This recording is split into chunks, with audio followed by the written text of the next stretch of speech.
Muito boa tarde a todos. Sejam bem-vindos aqui ao nosso canto de reflexão de hoje. E se calhar vou defraudar algumas expectativas. Ou seja, pediram para falar sobre a fé e eu provavelmente vou falar sobre a dúvida. Mas antes, porque somos catequistas e cristãos, sobretudo, antes de irmos ao tema de reacender a fé ou reacender a dúvida, recentraria o nosso espaço no que é verdadeiramente importante: a palavra. E, portanto, antes disso, esta nota, ninguém se mexeu. Ou os telemóveis estão todos desligados, ou vamos ter sinfonia. Vamos cantar. Conhecem o cântico? Conhecem? Quem conhece? Levanta o braço. Então já temos música. É que eu, além de cantar mal, toco mal e, portanto, preciso perfeitamente de muita ajuda.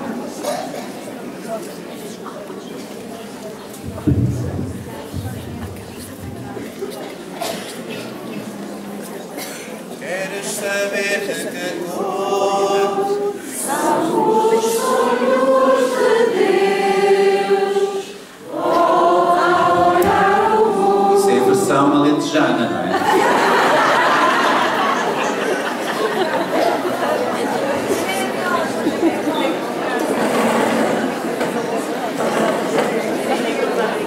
queres saber de que cor são os sonhos de Deus? Volta a olhar o mundo pela primeira vez. Queres saber de que cor são os sonhos de Deus? Volta a olhar o mundo pela primeira vez. Pois o Verbo de Deus acampou entre nós. Pois o Verbo de Deus acampou entre nós. Já demos um tomzinho. Agora é que vamos começar a cantar a sério. Queres saber de que cor são os sonhos de Deus? Volta a olhar o mundo pela primeira vez. Ouvimos? Queres saber de que cor são os sonhos de Deus? Volta a olhar o mundo pela primeira vez. Pois o Verbo de Deus acampou entre nós. Pois o Verbo de Deus acampou entre nós. Queres saber o lugar da morada de Deus? Volta a olhar o homem pela primeira vez. Queres saber o lugar da morada de Deus? Volta a olhar o homem pela primeira vez. Pois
Evangelho de Nosso Senhor Jesus Cristo, segundo São Lucas.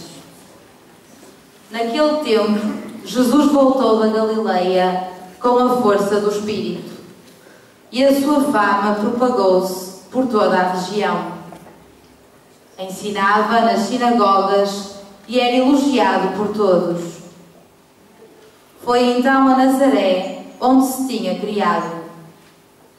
Segundo o seu costume, entrou na sinagoga a um sábado e levantou-se para fazer a leitura. Entregaram-lhe o livro do profeta Isaías e, ao abrir o livro, encontrou a passagem em que estava escrito: O Espírito do Senhor está sobre mim, porque Ele me ungiu para anunciar a boa nova aos pobres. Ele me enviou a proclamar a redenção aos cativos e a vista aos cegos, a restituir a liberdade aos oprimidos e a proclamar o ano da graça do Senhor. Depois enrolou o livro, entregou-o ao ajudante e sentou-se. Estavam fixos em Jesus os olhos de toda a sinagoga. Começou então a dizer-lhes: Cumpriu-se hoje mesmo esta passagem da Escritura que acabais de ouvir.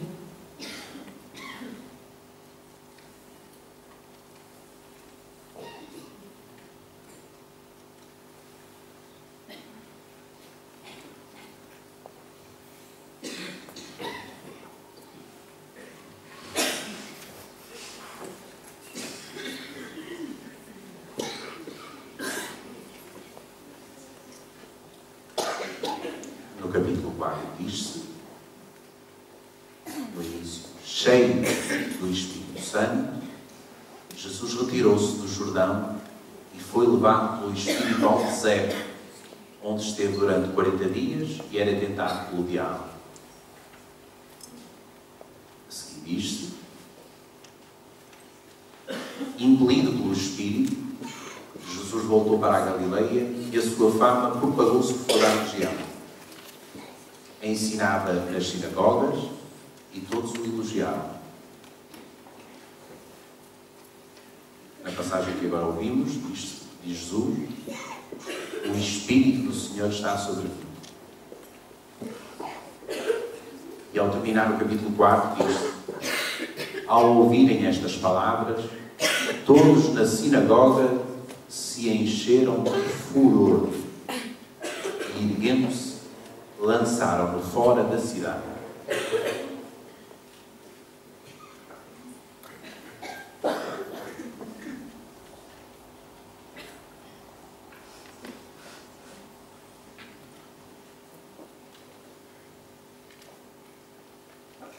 Lemos agora de novo.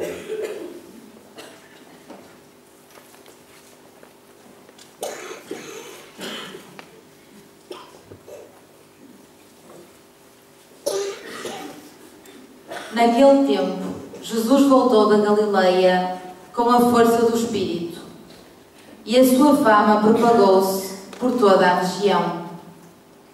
Ensinava nas sinagogas e era elogiado por todos. Foi então a Nazaré, onde se tinha criado. Segundo o seu costume, entrou na sinagoga a um sábado e levantou-se para fazer a leitura. Entregaram-lhe o livro do profeta Isaías e, ao abrir o livro, encontrou a passagem em que estava escrito: O Espírito do Senhor está sobre mim, porque Ele me ungiu para anunciar a boa nova aos pobres. Ele me enviou a proclamar a redenção aos cativos e a vista aos cegos, a restituir a liberdade aos oprimidos e a proclamar o ano da graça do Senhor. Depois enrolou o livro, entregou-o ao ajudante e sentou-se. Estavam fixos em Jesus os olhos de toda a sinagoga. Começou então a dizer-lhes: Cumpriu-se hoje mesmo esta passagem da Escritura que acabais de ouvir.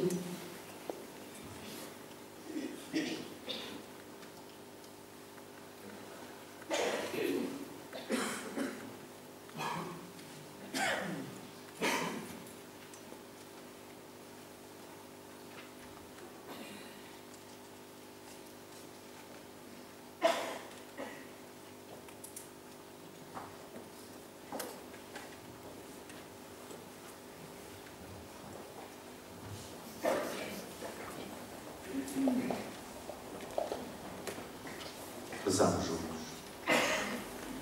Deus, dá à nossa vida a pobreza do espírito e da miséria, pois só assim se conhece a esperança. Dá-nos o dom da doçura, que acalma a tristeza e reduz o ódio. Dá-nos a presença discreta e silenciosa junto dos que sofrem. E a justiça que não demos nos pese com uma fome ou sede, e não apenas com uma palavra vazia. Que se abra a miséria ao nosso coração e saibamos perdoar. Dá-nos o conhecimento e o gosto das lágrimas, para melhor acolhermos a vida e os recomeços. Que venha o reino de Deus. Teu dia, não amanhã, mas hoje, e para um tempo que não acabará nunca. Queres saber de que cor são os sonhos de Deus? Volta a olhar o mundo pela primeira vez. Queres saber de que cor são os sonhos de Deus? Volta a olhar o mundo pela primeira vez. Pois o verbo de Deus acabou entre nós. Pois o verbo de Deus acabou entre nós. Queres saber o lugar da morada de Deus? Volta a olhar o homem pela primeira vez. Queres saber o lugar da morada de Deus? Volta a olhar o homem pela primeira vez. Pois o verbo de Deus acabou entre nós. Pois o verbo de Deus acabou entre nós. Queres saber o segredo do coração de Deus? Volta a olhar o amor pela primeira vez. Queres saber o segredo do coração de Deus? Volta a olhar o amor pela primeira vez. Pois o verbo de Deus acabou entre nós. Pois o verbo de Deus acabou entre nós. Entre nós.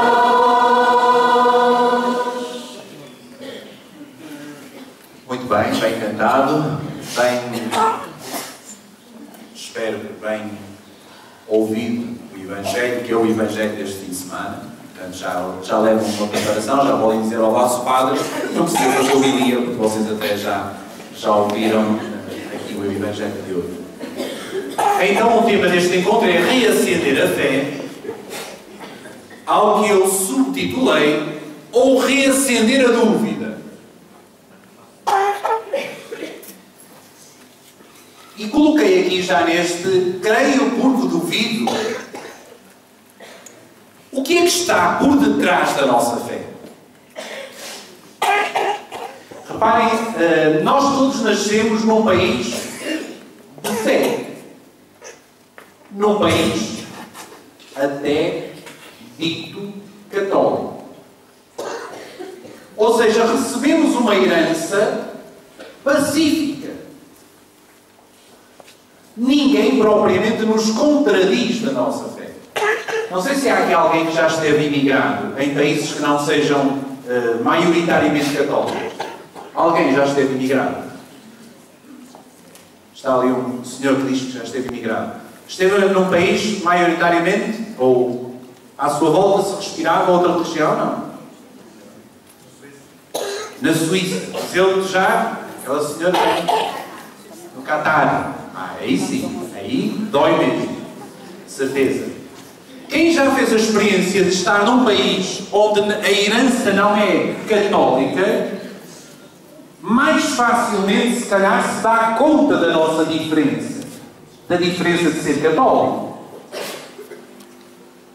Graças a Deus, também já vivi 2 anos num país maioritariamente muçulmano, que me fez ver claramente qual é a diferença cristã. E, portanto, aqui a minha dúvida é esta mesmo. Creio porque duvido?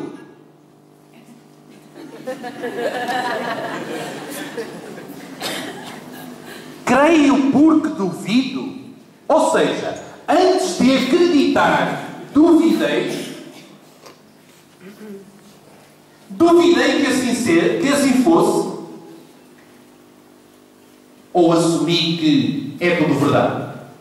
Tenho a certeza que todos nós, quando passamos na adolescência e na juventude, dizemos: pai, mãe, se calhar não tenho a razão toda. Duvidámos até do nosso pai, da nossa mãe. E duvidámos da nossa fé. Porque a dúvida é um bom trampolim para a fé. Assim como um bom trampolim para a descrença. Vou fazer aqui, atenção que eu vou fazer sempre de advogado do diabo hoje. Compreendam-me assim. Um exercício que ainda há dias fiz com um pequeno grupo que está aqui também. Quantos planetas existem? 8. 8. 8. Agora corrigiram. São 8. São. Sim, mas planetas... Conhecidos. Pronto, já acabámos essa parte da matemática. 8 planetas. E Deus criou-os todos, certo? Certo ou errado? Certo? Sem dúvidas? Deus escolheu um dos mais pequeninos, que é o planeta Terra, para habitar, certo?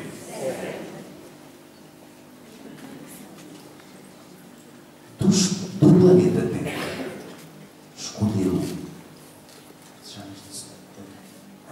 escolheu a Dona Ana Maria para ser catequista. Certo? Certo ou errado? Certo. Então, o Deus que criou 8 planetas escolheu um planetazinho pequenino chamado Terra e ainda escolheu a Dona Ana Maria para ser catequista.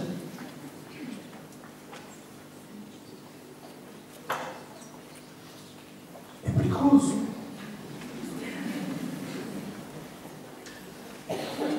Vocês estão-se a dar conta do tamanho da responsabilidade que vocês têm? Ou será que é tudo uma farsa? Reparem que aqui nós ficamos na dúvida. É uma dúvida que estou a colocar. Se calhar não é dúvida, mas não interessa. Estou fazendo advogado diabo, atenção. Então o Deus que criou todo o universo, as vias lácteas e não lácteas, escolheu a Dona Ana Maria para ser catequista e escolheu ainda este pobre rato para ser padre. Atenção, vocês estão-se a rir de uma coisa muito séria. Estão-se a rir de uma coisa muito séria. Ou nós acreditamos que é assim e então, de facto, nos reduzimos à nossa insignificância e acreditamos que Deus me escolheu mesmo, ou digo, pá, isto aqui é uma treta. Ou seja, nem tanto. Quer dizer, o Deus que criou o mundo escolheu a mim, pobre rato. Atenção, a dúvida permite quer a descrença, quer a fé. Graças a Deus, eu continuo com a fé. Mas é possível a descrença aqui também. Bem, mas então creio porque duvido ou creio porque sim? Também se crê porque sim. Porquê é que fizeste? Porque sim. Porquê é que escolheste ser porque sim? Existe porque sim, ou seja, não preciso fazer aqui o discurso do porque sim. Reparem, temos aqui o credo.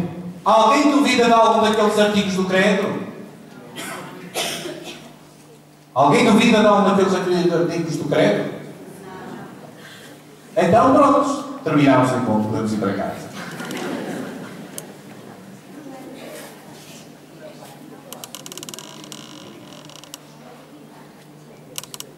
Está a dizer aquela senhora ali que se chama.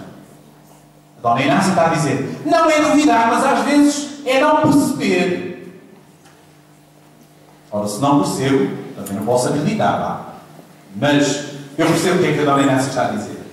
De facto, são palavras às vezes mais condensadas, mais difíceis de entender até às últimas consequências. Mas a questão é esta, a minha questão é esta hoje. Atenção que eu sou advogado do diabo hoje. Credo não é problema para nenhum de nós que aqui está. Não é problema, creio eu, sequer para as massas mais jovens. As massas mais jovens acreditam nestas verdades, mais ou menos. Podem não as conhecer até ao fundo. Mas então porquê é que nós não conseguimos fazer melhor do que levá-los até à Cristo e depois...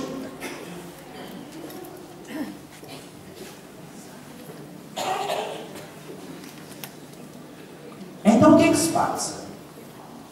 Será que nós não estamos a dar respostas a perguntas que eles nunca se colocaram?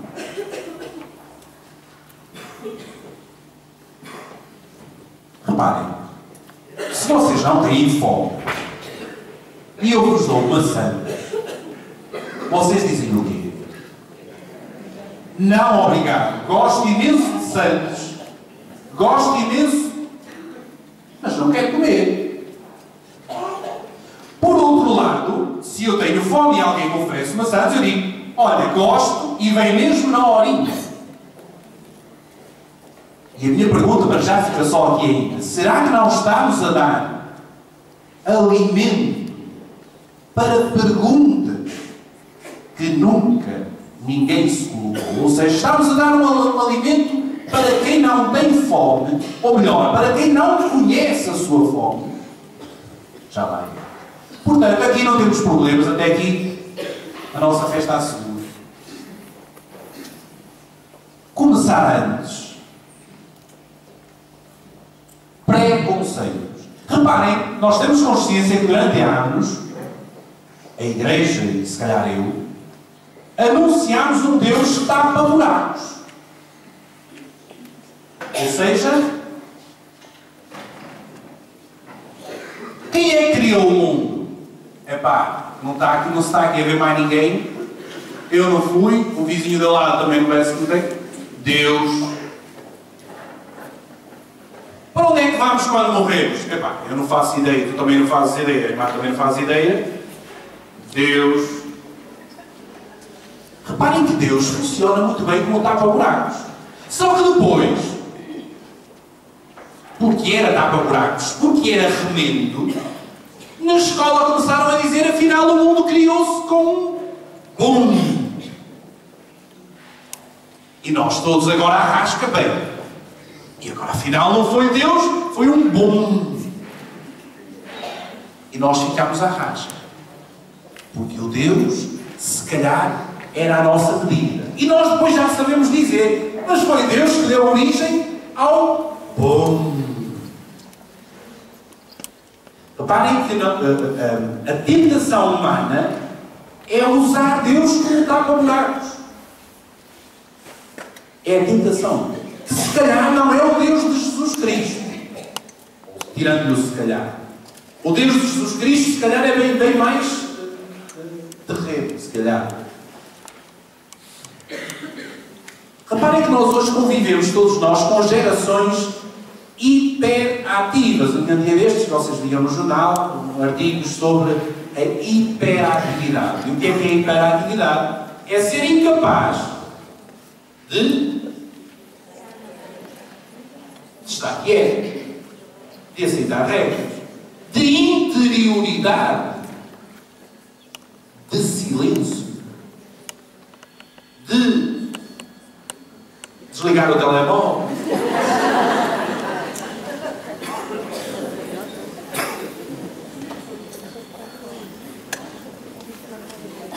Isto parece uma via muito provável para a maior parte dos nossos jovens sob o ponto de vista de fé.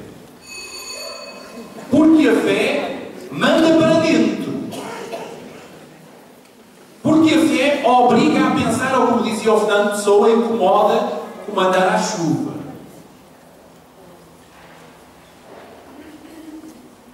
Será que nós temos coragem de fazer todas as perguntas e ouvir todas as respostas? Reparem, vocês conhecem este senhor que está ali, este miúdo, é sempre muito interessado. Diz ele, pronto, que tal? Foi ao cabeleireiro e diz, está perfeito. Sem dúvida o melhor corte que eu já vi. E depois pensa ele, nunca critico um cara, isto é Brasil, nunca critico um cara com uma navalha na mão. Ou seja, será que nós temos coragem de partir a nossa fé para reconstruir? Será que nós temos coragem das perguntas difíceis? Que há uns tempos está aqui um grupinho aqui de cabeçudos, que há uns tempos fizeram um convite malandro a mim, e o tema era: porquê o sofrimento? Se Deus é bom, porquê o sofrimento? Pergunta séria ou não? Pergunta profunda ou não? E qual é a resposta? Qual é a resposta? Então vocês não são todos homens e mulheres de fé? Deus quer? Deus não quer? Sofrimento é uma redenção? Reparem que há perguntas, as perguntas da nossa fé, as perguntas sérias da nossa fé, são exigentes. E esta aqui que eles colocaram, o jovem, é de facto muito exigente.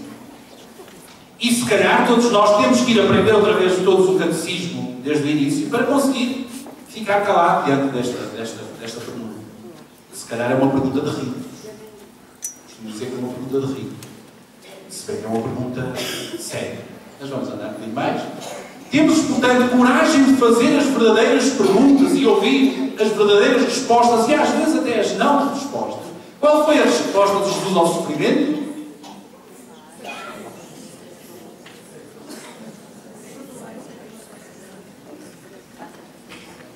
Pai, se é possível, afasta de mim este cálice. Porém, a resposta de Jesus ao sofrimento é aceitá-lo quando não o pode mandar ao lado. A resposta de Deus ao sofrimento é a cruz. Ou seja, é o sofrimento. Bem, mas não é por aqui. Ou seja, temos coragem de fazer as verdadeiras perguntas da nossa fé e ouvir as verdadeiras respostas. Voltamos ao... Eu gosto muito do Calvin. Se nós vamos morrer mesmo, qual é a razão de viver? Reparem que cada vez mais se colocam nestas questões, mesmo nos tempos de hoje. Se algum de vocês anda mais ou menos atualizado a nível de filmes, sobretudo, é às dezenas hoje. os filmes que é sobre o sentido da vida. São às dezenas. Os filmes de cinema. Portanto, parece que essa questão não está deitada fora. Mas, de facto, estamos num período em que as pessoas são cada vez mais analfabetas relacionais e emocionais. Ou seja, com dificuldade em se relacionar, com dificuldade em entender. Porque é que os consultórios de psicologia estão cheios? As pessoas vão se entender consigo mesmo. Vão se entender com os outros. Portanto, parece que há sentido em algumas respostas. Isto aqui, esta frase não é minha, mas eu coloco ali na mesma. Será que não há espiritualidade a menos e religião a mais? Isto é uma provocação. Ou seja, será que não nos preocupamos imenso com a festa de São Sebastião e nos preocupamos bem menos com o que vai dentro do seu ponto de vista de fé, com o ponto de vista de todos os dias? Ou seja, será que não estamos muito preocupados com religião e pouco com espiritualidade? Quantas vezes é que Jesus celebrou a missa? Tenhamos conhecimento. Quantas vezes é que Jesus andou pelos caminhos? No mínimo 3 anos. Quanto tempo é que Jesus dedica à religião? Quanto tempo é que Jesus dedica à espiritualidade do caminho, se quisermos, do encontro, da relação? Não estou a dizer que não é preciso a religião, não estou a dizer que não é preciso a festa de São Sebastião. Estou a dizer será que há um equilíbrio em... Estamos no ato da fé. Vocês não sei se já repararam, quem é que me explica o símbolo do ato da fé? Uma barca, a cruz, a vela, o sol, que é ao mesmo tempo o símbolo da Eucaristia, a letra S de Salvador, aleluia, irmão, o I, o H e o S, tem ali o I, o H e o S, Jesus Salvator Homens, Jesus Salvador do mundo, Salvador dos homens. Mas reparem que a barca, quem fez o símbolo, não quis uma barca, quis uma barca no mar. E vocês conhecem, melhor que eu, estudaram esta matéria, o que é o mar? O que é o mar da Sagrada Escritura? É o mar que é o sinal de...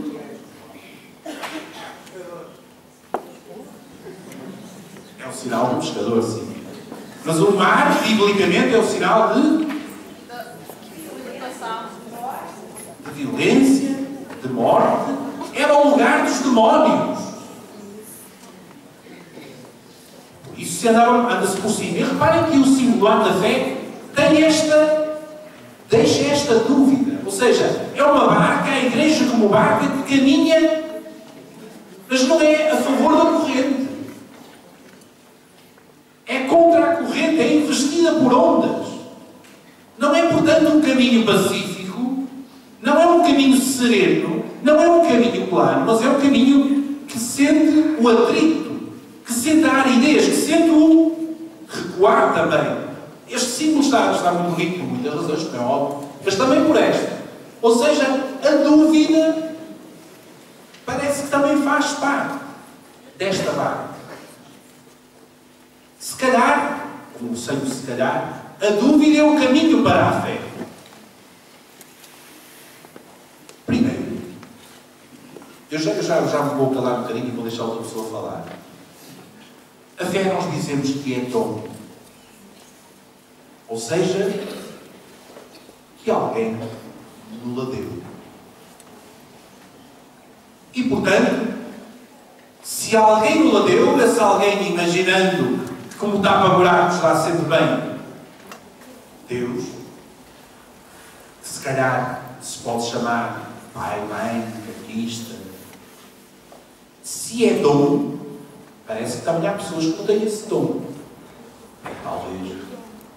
Mas em primeiro lugar, até aqui estamos todos de acordo, certo?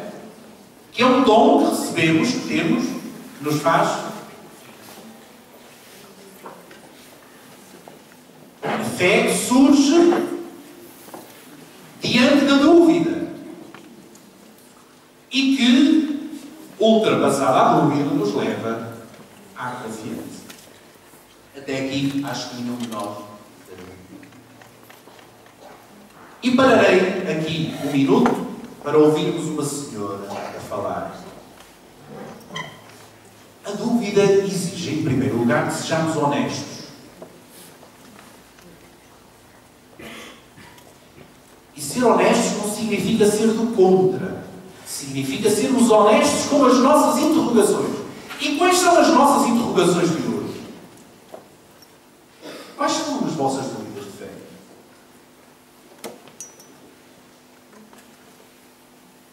Eu devo-vos dizer e confesso muitas vezes isso. Ao final de muitos dias, tenho que pegar na fé outra vez e começar outra vez com um balde de massa, a colá-la, a ver se aquilo fica mais ou menos. Quais são as vossas dúvidas? Sejam honestos agora também, vá. Certeza que nenhum de vocês acorda de manhã e diz: será que Jesus Cristo é Filho de Deus? Mas se calhar acorda de manhã e diz: vou dizer uma palavra feia, mas porquê que o meu vizinho não põe o lixo no dia certo? Mas porquê que esta porta do condomínio ficou aberta toda a noite outra vez? Mas porquê que este indivíduo não respeita os sinais de trânsito? Mas porquê que o meu colega de trabalho teima em atazanar o juízo todos os dias? Estas, se calhar, são dúvidas. Mas alguém já acordou a duvidar se Deus Nosso Senhor encarnou? E já alguém acordou a dizer: mas porquê é que o meu filho não se levanta a horas? A sério? Mas porquê é que eu hei de ir trabalhar hoje? Está a chover.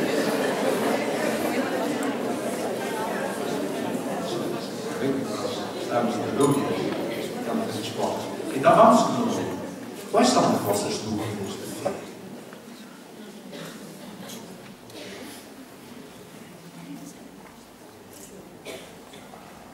Será que seria o pecador?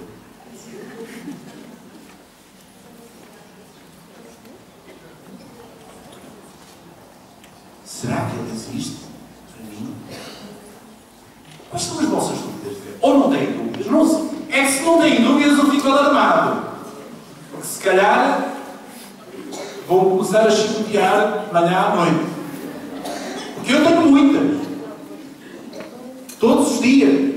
E vocês eu sei que as têm.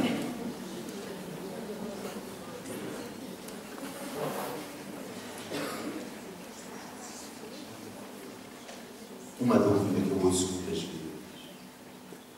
Que eu ouço esta manhã. Sinceramente, bem, esta manhã. Uma dúvida que eu ouço muitas vezes. Sabe? O meu pai morreu. Onde é que ele estará? Será que ele me ouve?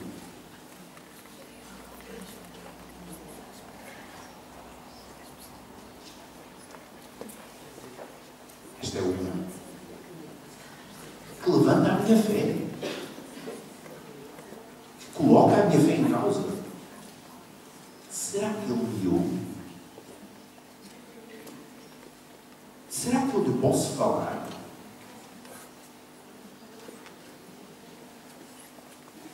Esta é uma dúvida que eu ouço muitas vezes. Não é minha, podem ter a certeza absoluta. Mas ouço muitas vezes. Quais são as vossas dúvidas?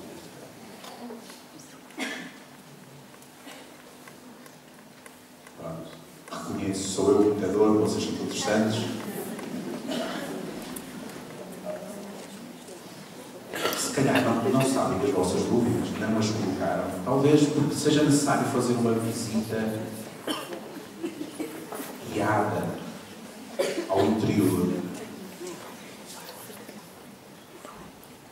Talvez haja muita poeira. Aquela senhora que está a dar uma dúvida.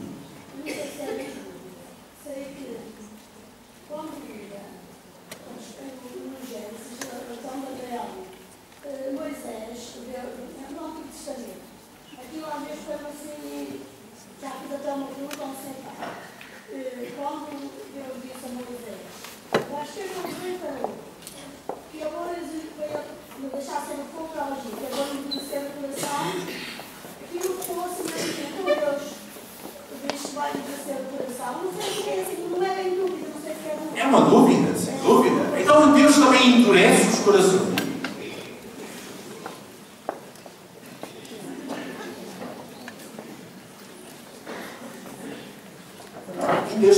Deus, se quisermos até dizer todo bem. Então Deus também permite o mal, também. Deus dá-nos o sofrimento. Atenção que eu só estou a dizer o que as pessoas estão a dizer. Eu estou a dizer. Porque sofrem os inocentes. Tem resposta para ela? É que se tivesse eu agradecido. Está bem?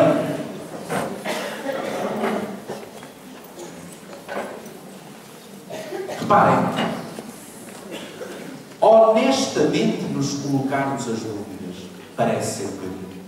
Segundo, estar disposto a fazer caminho, procurando guia. Vou dar a minha chega do estudo. Quem me conhece. E não permito agora, desculpai, agora seja bruto. Não permito agora que se retire.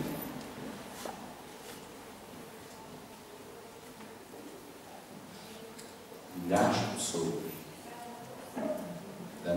do nosso arciprestado, se quiser ver o processo atrás, estão em missa, vão ao médico, à bruxa e a filha. Não se riam, é coisa séria. Porquê? Agora deixa-me só fazer uma obra. Porquê?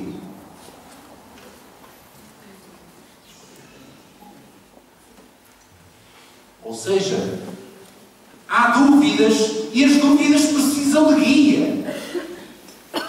Porque uma dúvida sem guia vai nos levar à descrença. Ponto. Uma dúvida sem guia é um carro que não tem condutor.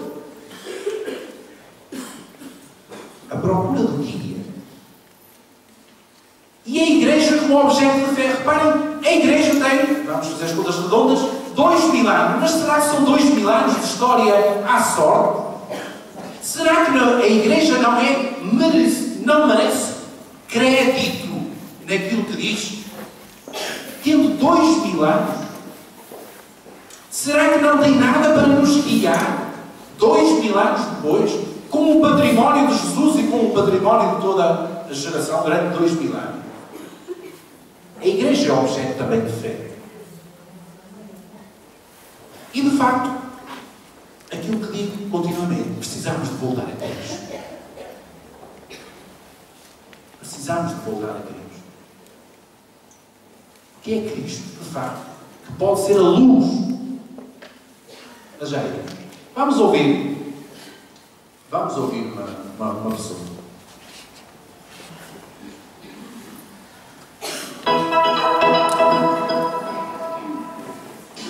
Eu venho partilhar convosco as dúvidas que tenho como crente.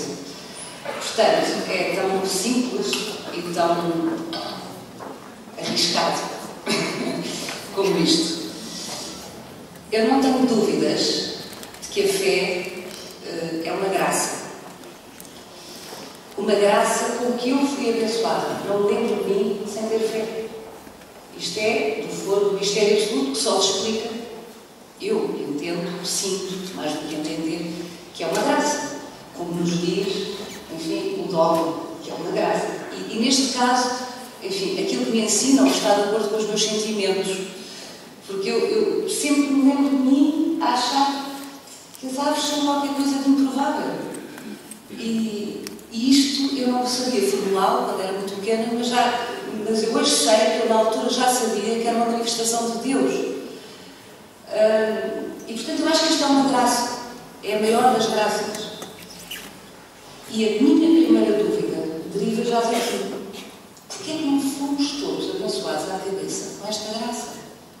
Porquê é que Deus pode tudo? Se nos abençoou com o dom da liberdade, para citar a comunicação da professora, porquê é que não nos abençoou a todos com esta graça? Com a graça da fé? É a minha primeira dúvida. Vão-me ajudar para assistir na parte de começarmos a conversar uns com os outros. Está declarada a minha primeira dúvida. Depois, durante imensos anos, enfim, como sabem, a nossa tradição, como qualquer tradição, está cheia de ritos que muitas vezes envolvem repetições sem sentido. As pessoas repetem, não é? Portanto, eu me enfrentamos a vida católica, do catolicismo convencional, sei que isto faz algum sentido, no sentido em que cumpriram sempre os ritos, e eu acompanhava-os, achava aquilo muito bonito, mas só, evidentemente, comecei a pensar sobre as coisas mais tarde, não é? E quando comecei a pensar, comecei, obviamente, a ser infernal, para mim e para os outros, e comecei-me a inquietar, a perturbar, a irritar com uma série de coisas. Para dar dois exemplos muito simples, o lugar que a Igreja, no sentido da instituição, narrativa, institucional ou instituída, reserva às mulheres, por exemplo, era uma coisa que me deixou progressivamente irritada durante muitos anos, ou, por exemplo, eu não compreendia a irascibilidade de São Paulo, por exemplo, aquilo que num certo, às vezes parece uma enorme falta de generosidade. Tenho dois exemplos, são dois exemplos. Depois cresci mais um bocadinho, ainda me falta imenso, claro que é um processo que nunca vai acabar, mas cresci mais um bocadinho e compreendi que há história e que nós estamos sempre sujeitos às nossas circunstâncias e que a recepção da experiência de Cristo e do testemunho de Cristo é uma recepção humana e que, portanto, essa tradução é uma tradução imperfeita e com muitos aspectos circunstanciais. E, portanto, uma enorme parte das minhas dúvidas, que eram dúvidas, se quiserem, vou usar uma expressão jurídica, processuais, dissiparam-se. Percebi. São Paulo estava naquela fase da história da implementação do testemunho de Cristo. Precisava de ser um guerreiro. Além disso, era um convertido. Muitas vezes a ortodoxia ou a mensagem fundamental confundiu-se ao longo da história, como é humano, como é normal, com as circunstâncias da época em que era veiculada, com os hábitos e os costumes da época. Bom, pacificando com essa parte. E isto é bestial, porque tem corrido bem nesse aspecto, quer dizer, à medida que os anos passam, tenho pacificar cada vez mais com o mistério, que é de facto a zona fundamental, que é a coisa fundamental, não é? E convivo bem com o mistério. Eu até chego a este ponto, aparentemente antidemocrático, desculpa, estou aqui num contexto delicado para dizer isto, mas eu até tenho simpatia pela ideia ou pela proposta de Bento XVI de regressar ao latim. O que é uma coisa aparentemente, como uma pessoa com as minhas convicções ideológicas, um bocado estranho, mas como é que o Alberto vai achar isto possível? Gesto elitista, eu não entendo assim. Não entendo assim. Acho que é uma proposta de humildade. Acho que é para nos lembrar a todos, enfim, a minha leitura, não vale. A minha leitura é esta, para nos lembrar a todos que nós temos imensos limites. E que é bom que partamos do princípio que há imensa coisa que nunca vamos entender. E que temos que ter a humildade de o aceitar, com naturalidade. E que o latim, eventualmente, é uma das formas de nos recolocar nessa pista de humildade. Porque eu não sei latim. Evidentemente, se soubesse latim, os discursos não valiam, mas eu penso que a esmagadora maioria dos cristãos hoje não sabem latim. Bom. Portanto, à medida que os anos foram passando, toda a parte da aceitação daquilo que eu não entendo foi crescendo. E tem sido uma coisa, mais uma vez, que eu tomo por graça, é um caminho que eu agradeço, que é um caminho em todo o caso, não é? Mas há, apesar de tudo, 3 dúvidas, e acabo com isto, que se mantêm. E que eu não posso deixar de pensar que são dúvidas. Bem, não me parece. Primeiro eu digo, vou enunciá-las. E eu aviso já que são por ordem crescente de gravidade. É gravíssimo. É grave. Eu acho que é grave, mas agora depois digo melhor. Por ordem crescente de gravidade. Crescente. Então é assim. Eu tenho maior dificuldade com a infalibilidade do Papa. Tenho dificuldade com isto, mas assim com uma enorme dificuldade. Está, agora vai crescer. Eu tenho dificuldade, muitas dificuldades com a virgindade de Maria. E agora é o mais grave de tudo. Não, mas eu não estou a brincar, eu estou a falar sério. Isto é grave, quer dizer, isto é a minha casa habitual, não é? Nem sempre, nem tantas vezes como eu gostaria, mas é a minha casa, é a minha igreja, é a minha capela. E portanto isto é grave. Eu estou a dizer aqui isto assim, com voz alta, eu tenho a noção, pensei, tenho uns dias para pensar nisto. Não é? A ressurreição física de Cristo. E isto é, eu sei que é o novo ordem do edifício católico. Não do edifício cristão. Não do edifício cristão. Do edifício católico. Portanto, eu estou por mim às vezes a pensar, será que eu nasci no sítio errado? Porque evidentemente eu sou religiosa, não é? Isso é a minha natureza, é uma graça, entendo assim. Portanto, se eu tivesse nascido no Grande Bem, estava confortável.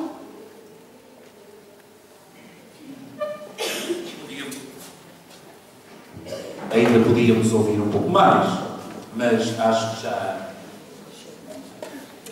já deu para ficarmos com a noção de que as pessoas que pensam, a Paula Moura Pinheiro, que muitos de vocês conheceram como jornalista de televisão, ela coloca-se questões. E atenção que ela diz ali uma coisa muito, muito importante. Às vezes, diante da dúvida, reconheço a humildade, ou aceito a humildade de não ter resposta. E por isso, de aceitar a fé. Porque as dúvidas nem sempre têm resposta. Daí também, uma das respostas à dúvida é a fé. Ou seja, acredito. A Igreja acredita. E portanto, esta senhora aqui, utilizei-a neste sentido. Quem pensa a sua fé tem dúvidas. E é a dúvida que permite também esta posição que ela diz, de ser honesta, de colocar estas grandes questões, que é a ressurreição física de Jesus, a virgindade de Nossa Senhora, a infalibilidade papal. Ela coloca, mas não é por isso que sai da igreja, não é por isso que não tem fé. Mas quer conhecer melhor, quer interrogar a sua fé, quer ser mais, se calhar, como ela diz, mais humilde e às vezes aceitar também a não resposta. Reparem, este exercício filo com os jovens aqui há 2 anos e perguntei-lhes quais são as vossas dúvidas. Reparem as dúvidas que eles colocaram. E já termino. De onde tudo surgiu? Reparem, estes jovens são jovens universitários, no final dos últimos anos dos cursos de saúde, de medicina, dentária, de enfermagem e afim. Ao final de um curso superior, a pergunta é: de onde tudo surgiu? Qual o papel ou o plano neste jogo? Ou seja, sentem a vida como um jogo.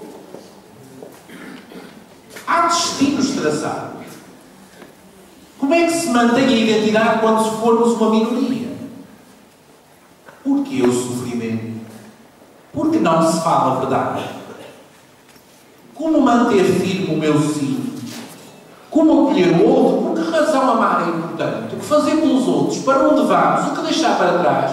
Como nos acolher? O destino existe? Lutar contra isso? Reencarnação? Deus e o sofrimento? O que é ser cristão? Há um plano de Deus para nós? Onde moras? Posso ter dúvida? Que é de fazer para alcançar a vida eterna? Rezar para quê? Porquê? Porquê? Porquê? Porquê? Reparem, são perguntas tão simples e não são perguntas propriamente de gente que não pensa, não são propriamente perguntas de adolescente.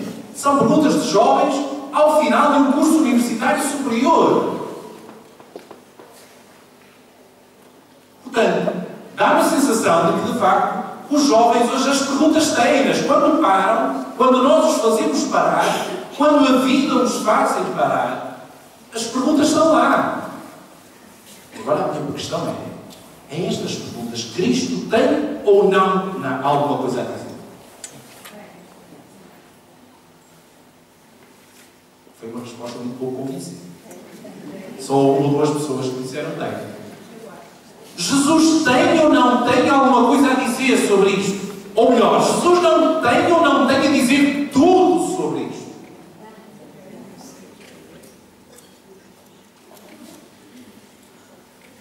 Hoje é fácil. Os jovens acreditam na reencarnação facilmente. Os jovens hoje acreditam na reencarnação facilmente. Jesus Cristo diz o quê? Há ou não há reencarnação?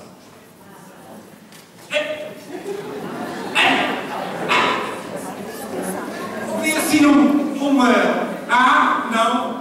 Dois cantos da sala, eu não vou esmiuçar isso. Não é aquilo. Mas reparem o que estamos a dizer. Estamos no centro da nossa fé, meus santos. Há ou não há reencarnação? Não.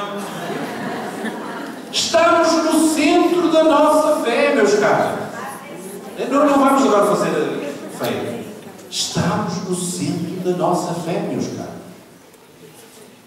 E entre catequista e diz isto não. Estamos no centro do credo. E o credo não fala da reencarnação. Vos garanto. Jesus Cristo não fala da reencarnação. Vos garanto.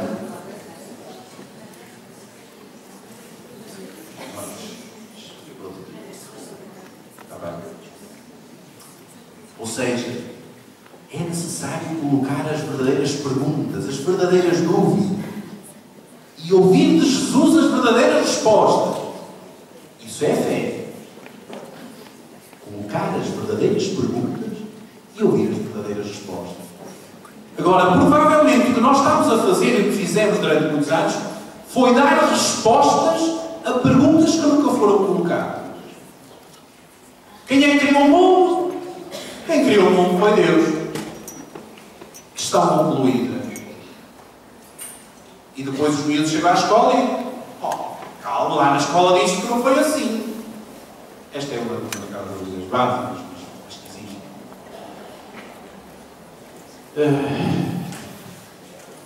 Há pouco tempo, isto agora é só mais uma provocação, isso aqui termina, temos que ir embora. Há pouco tempo saiu este livrinho. O céu existe mesmo. E toda a gente ficou enchanté. Enchanté com o livro. E conta a história do miúdo que foi ao céu e veio e trouxe uma notícia. Enchanté. Toda a gente ficou à lágrima. Vocês já se perguntaram o que é que a vossa fé diz sobre isso?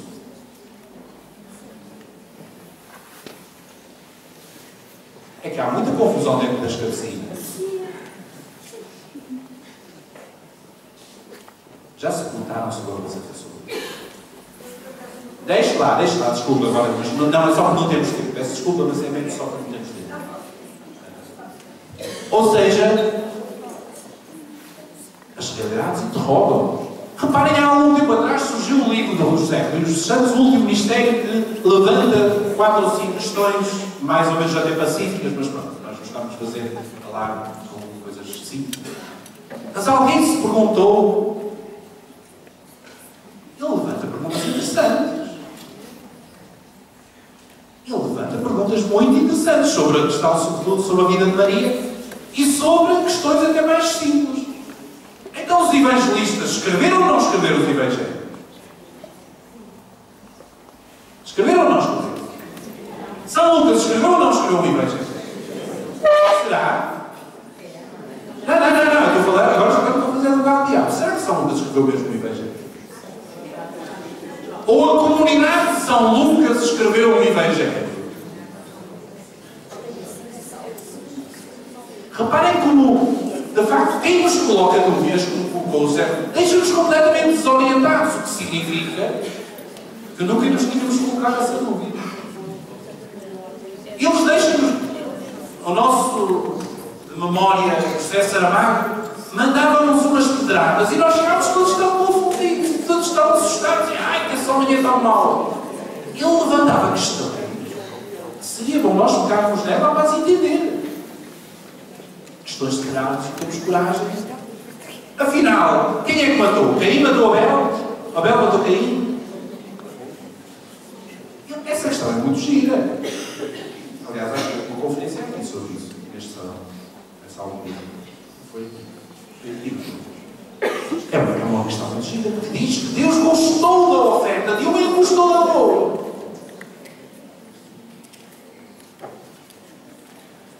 Caríssimos,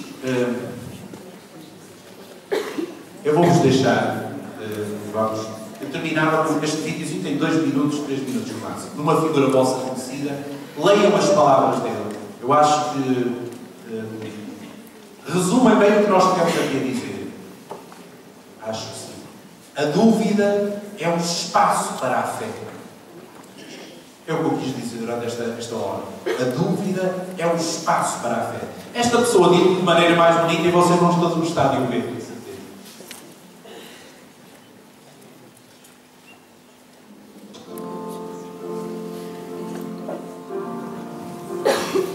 João Paulo II. Domenica 22 ottobre 1978. Liturgia solenne.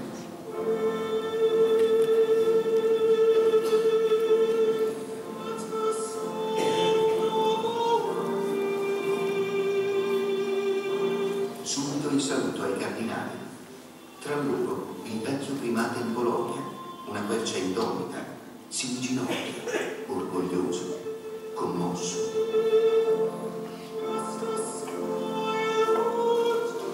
E poi l'amico e stimatissimo teologo, cardinale Ratzinger.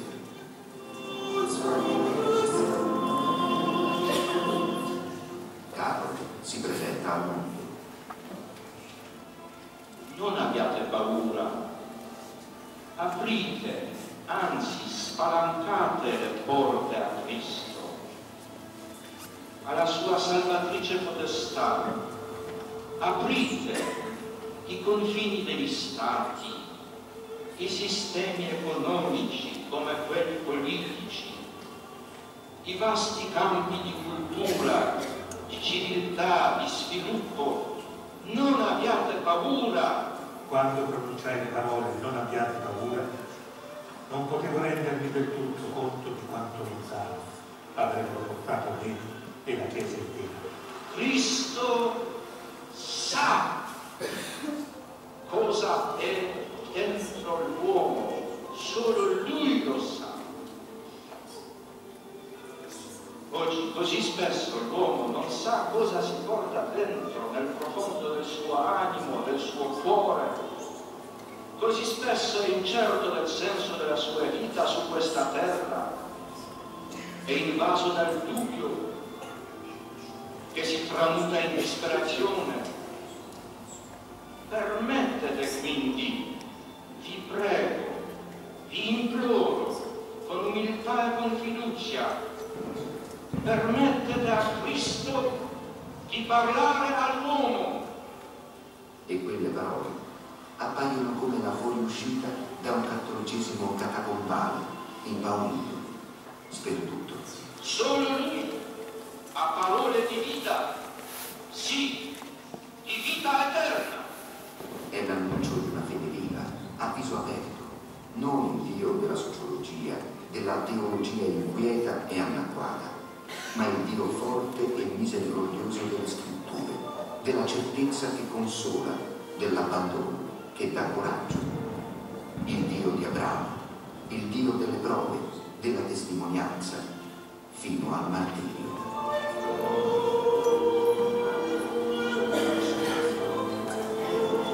E nuovo, giovane,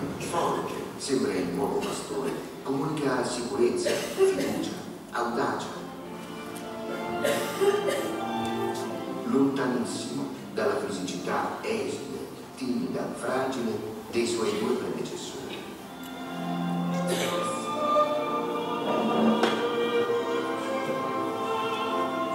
Poi, in questa mattina vide del tono umano, caro e cede, di nuovo.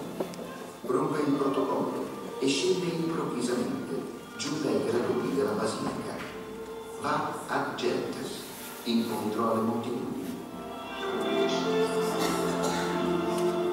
Poi, con un gesto istintivo, impugna con tutte e due le mani la croce pastorale e la innalza come un vessillo riscattato, un antico stendardo troppo dimenticato, come il segnale che è tempo di chiamare a raccolta il popolo di Dio, levare le teste e riprendere il cammino.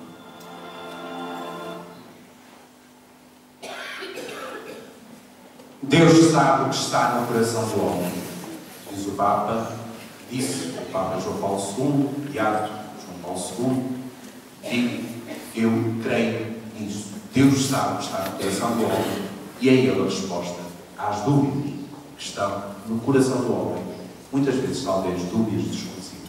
Muito obrigado pela vossa atenção, boa tarde, bom regresso a vossas casas.